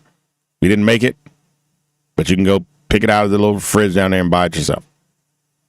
But we sell drinks. That's it. Coffee or tea, which one you want. Anything else, you can go to the refrigerator over there and buy. Pre-made that someone stocked. Keep it simple. Find something that is excellent and do that. Okay. No repayment language and pretty slides, but weak proof. All things that can tank your pitch. All right. And we talked about borrower deliverables. Hopefully you've all done your pitch. I want you to dress up in a nice suit, look professional, and hop into your pitches. Make sure they're recorded. Hopefully you've done this already and post it in the chat. So make sure you get that. If you hadn't done that already, it's not too late to still get points for it. Go ahead and knock it out and get it in this week. All righty. Any questions before we close out? Any questions? Any questions? If you learned something, go ahead and type in the chat, I learned something. If you learned a lot, go ahead and type in the chat, I learned a lot. And if you learned a whole lot, go ahead and type in the chat, I learned a whole lot. So if you learned something, type in, I learned something. If you learned a lot, type in, I learned a lot. If you learned a whole lot, go ahead and type in, I learned a whole lot. And if you have a question, type it in really, really quickly before we close out. Once again, moving everything into the GSE app. And so give me a little time to get everything transitioned over there. And give us a little time. I have some folks helping. All righty. All right. I don't see any questions. Anybody says you learned a lot. Jada says you learned a lot. All right. So awesome. A lot of folks learned a lot. All right. Since I don't see any questions, I will see you guys next week. Welcome to the Griffin School of Excellence, or GSE. If this is your first time here, I want to say two things right away. First, you're in the right place. Second, you're not just joining a class, you're joining a legacy. GSE has been delivering high-quality education for over 20 years, and our story didn't start in a classroom. It started in the real world, where deadlines are real, standards are high, and results are what matter. Our origins began as Nomega Film and Audio, rooted in the audio and video space, working in film production, commercial work,